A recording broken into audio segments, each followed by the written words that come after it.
In this part of the video, I'm going to go through a player's turn. I'll put the player turn card up in the corner. There are 3 general rules that are always in effect. If the card text contradicts the rule book in any way, then the card text takes precedence. Anytime that you have a card that is placed or played or moved or even purchased from another player and moved into your market, that card is tilted. When the card is tilted, resources cannot be sold to the warehouse and guild cards cannot be discarded out of the game. At the end of your turn, the card is turned. It gives all players an opportunity to purchase these cards for the buy value, and then on your next turn on phase 3, that is when you can actually sell resources to the warehouse, or you can actually discard guild cards out of the game. You can discard these cards only, or discard the guild card, or sell the resource card only if it's not tilted. And the last rule is the orientation of a card. The position matters. So if it's refined and you purchase this card, it will stay refined. In this case, if it was unrefined, then you would purchase it, it would stay unrefined. So those are the 3 general rules. We're set up for a starter game, and I wanted to go through. I started with 4 resources and 2 guild cards, and I wanted to go through a player's turn and go through about 4 player turns and show you how to craft all of the guild cards, and then also show you all the actions in the game. So phase 1 and phase 2, we refine all of our resource cards in our workshop, and we also complete all guild cards in our workshop. So phase 1 and phase 2 we get to skip because we don't have anything in our workshop. So I now move to phase 3. In phase 3, I can take any of these actions one at a time. I can repeat them, and I can take them in any order. So I'm going to play a card. So anytime you play a metal or a gem from your hand, they have to be played as unrefined, even if I play it to the market. So I played a card, play a card. I'm taking the actions, just repeating them. I played a card. I now want to move this card back, and then I will play another card. The actions you can take in your workshop are play a card, you can craft cards, and you can move a card from your market or your workshop into your market. In your market, there's 5 actions you can take of the 7. You can play a card, discard a guild card, move a card from your market into your workshop, and then if you're full, you can just swap cards. And then I can buy a card from another player's market. I can also buy a card from the warehouse. That card will go to my hand, and I can also sell a resource from my market into the warehouse. So that's what all those icons are. So those are all the actions I can take on my first turn. So I have 2 cards in my hand. I now move to phase 4. I draw 4 cards from either deck, and I can't go over my hand size limit of 6. So I can draw 4 cards. So I will draw 2 guild cards and 2 resources. It now goes to player 2.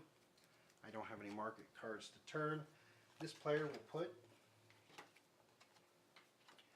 these cards down, and you can play a guild card down into your workshop. It just counts as one of your cards. So that's what that player does. These are all unrefined, and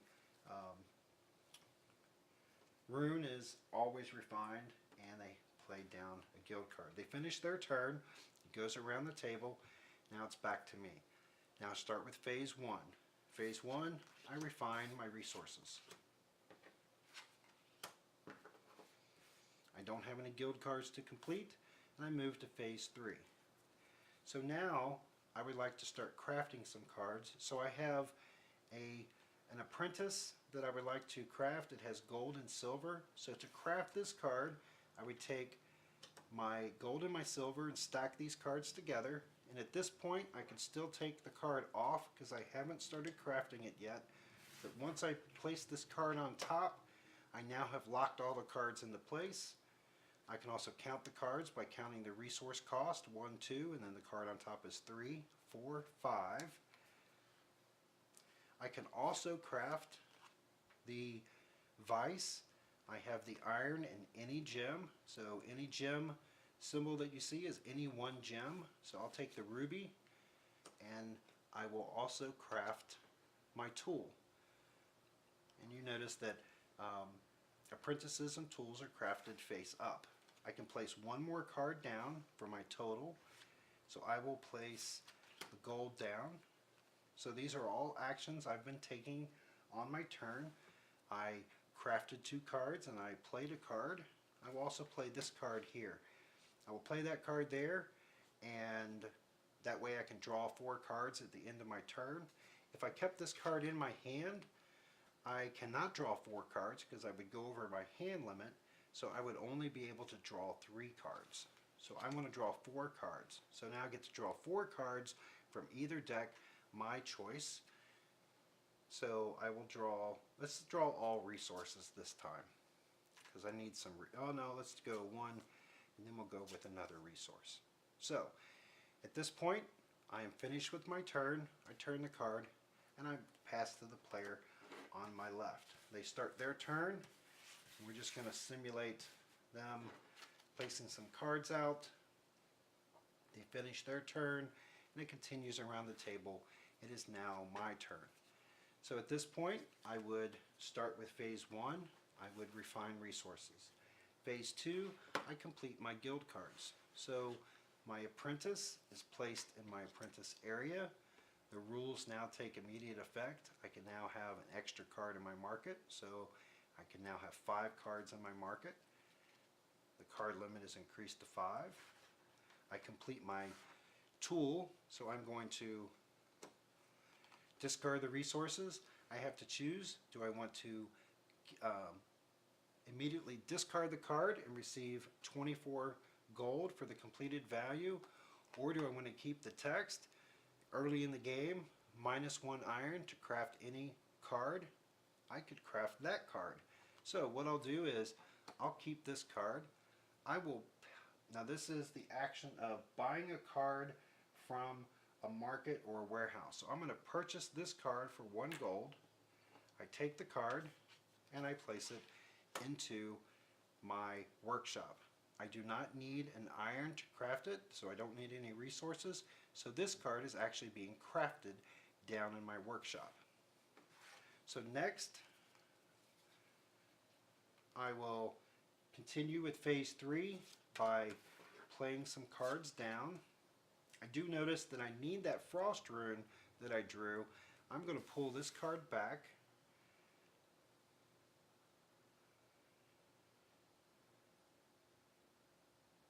I am going to place this tool here so I can discard that the next turn. I don't want that card. So now I'm down to 3 cards. I will place down the thunder. So I have 2 cards in my hand. I can't craft these cards. So now I will finish my turn by drawing cards. So I will draw 3 resources and then 1 guild card, and I will turn my card.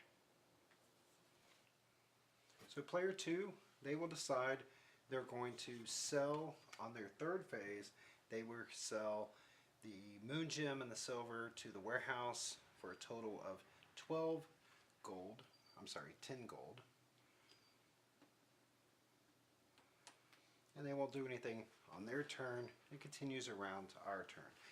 So at this point we've done a lot of different pieces. So let's see if everything can come together on this turn, and we can almost take every action that we could take other than selling a card to the warehouse. So you saw player 2 sell a card to the warehouse. It would be the same thing if we had a card. So let's see if we can take most of our actions. So on the first phase, we refine resources.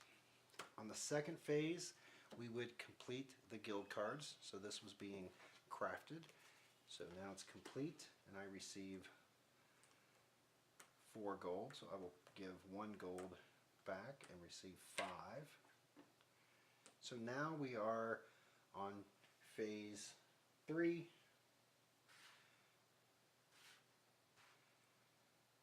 I will not be able to play a card, but you've seen that multiple times. So I don't need, I can move a card and I can move a card back. So now I want to craft a card. So I have a king's item I can craft. So I take my gold, my frost, and my mithril, and stack all these cards together, and then I'm going to craft my king's item face down. There's 4 cards there. So king's items are always crafted face down. Next, I'm going to craft again. I can craft this gilded sword. I take my gold and my thunder rune. This card needs any rune, and it's any one rune, and any one of the runes will satisfy that requirement. So now I can craft again. I can craft another card, and this is the item card, and it's crafted face up. So now we've crafted we've completed our apprentice and our tool. Those were crafted face up. Now we're crafting an item card face up, and our king's item is crafted face down. We can't place any more cards into our workshop. We're now at our workshop limit of 7. So I will play a card here, and I've got 3 cards in my hand, which means I can only draw 3 cards, and I must draw 3 cards. So at this point I will draw, oh, I forgot. I haven't drawn yet, so I am still in phase 3. I'm not going to go to phase 4 yet. I can discard this card out of the game because it's been there for 1 turn. So I don't want the forge. I could play cards out of my hand, but I wanted to show you my card limit is 6. Again, I can only draw 3 cards. I would tilt my card and pass it around the table. So the last turn here, I wanted to show you the completion of cards. So we go phase 1, refine, nothing to refine. Phase 2, we complete our guild cards. We can do them any order we choose if we have multiples. So we discard cards, and we're going to receive 46 gold for this item. Item cards are automatically discarded, and you're going to receive the 30, 40, 46 gold, and that's a lot of gold for me. And next I'm going to complete my king's item. So the king's item, all the resources and the king's item are placed up in your market. For terms of your market limit, all of these cards are now considered 1 card. We only keep the cards for competitive play, so when you have to prove that you actually crafted the card correctly, that all of the resource cards are there. Also, because tools can modify this limit, we always keep our tools to the end of the game to actually be able to verify that we crafted our king's items correctly. So all of these cards are 1 card. This is 2. I have a market limit of a total of 5, so I'm good. So I would finish up my turn, and I would play cards. You don't want to give the information that you have the lightning rune, so I would keep these cards in my hand. I now can maximize my draw of 4 cards. So now I would draw cards, and because I have more resources, I would get a guild card. Now play will continue around the table until the last turn is triggered.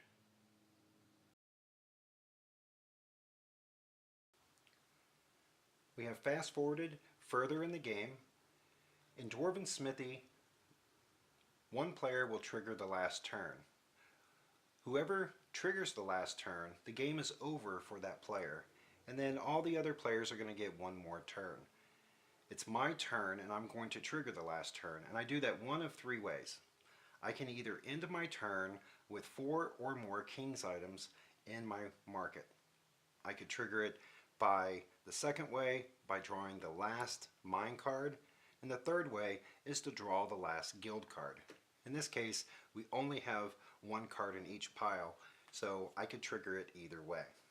So on my turn, I would refine my resources, and at this point I don't have any guild cards to complete, so now I'm in phase 3, and I'm going to play cards. I want to end the game, for me, with my most expensive resources in my market. The whole game we've been selling resources to the warehouse, but at the end of the game, the king will buy your resources for the buy value. So I want to place my most expensive resources up into my market so that the king will buy those. Run out of room a little bit here, so I'll just place it on top. So I will turn my cards, and then I would trigger the last turn. So I will do that by drawing the last resource card. So the game is over for me. Next, player 2 would go ahead and they would go through all their phases of their turn. They would refine their resources, complete their guild cards, and then they would also want to move their most expensive resources. And once the last turn is triggered, there's no need to do phase 4 and draw cards. It doesn't help you. And lastly, we would refine any resources, complete guild cards, and then they would also move their most expensive resources up into their market, and it looks like they have mithril. So at this point, the game is over, and now we go to our in-game scoring. And I'll place the in-game scoring. It's on the back of the player turn card. So we would discard all cards that are in our hand and also in our workshop. So at this point, we would just discard our cards. Take the last card. We can also discard cards that are in our warehouse.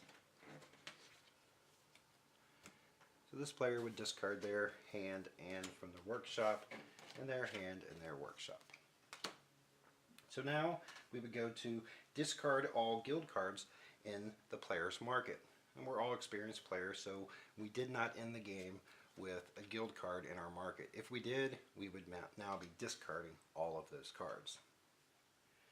Now we're going to sell all of the resources. So each player would sell their resources separately, and then you discard them. So here we have 36 for this player.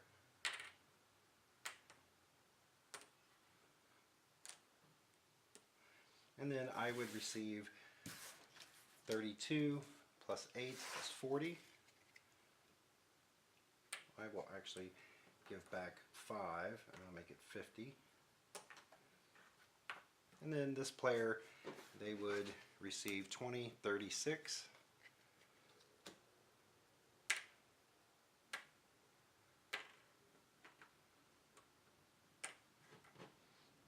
And you can see the game is cleaning itself up as we go through our in-game scoring. Next, we want to reveal all of our king's items. Now, if you're in competitive play, this is where you would check to make sure that all these cards were crafted correctly. So in the case of this player who used an anvil to create a weapon, they can create a weapon. They didn't need a gem, and it is correct. So in competitive play, you can do that. So at this point, now that we've revealed all the cards, now we're going to compare them. We're going to look at the weapon, armor, and shield, the subtype, and we're going to compare the completed value against all the cards.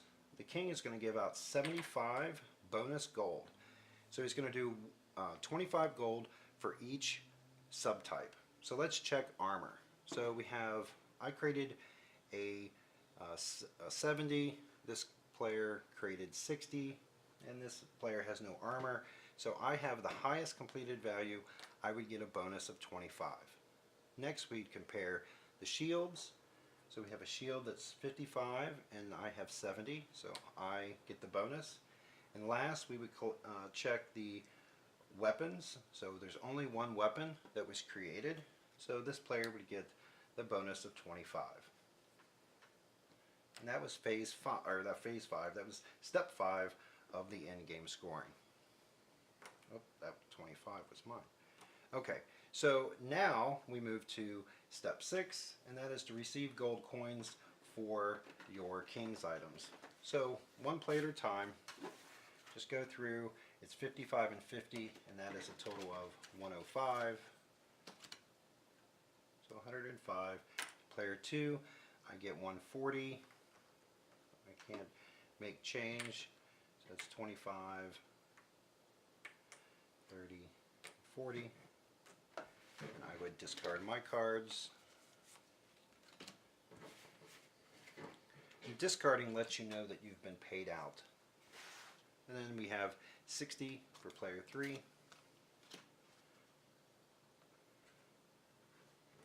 have 50 and then 60. And then you go to step 7. You add up all your gold coins, and the player with the most gold wins the game.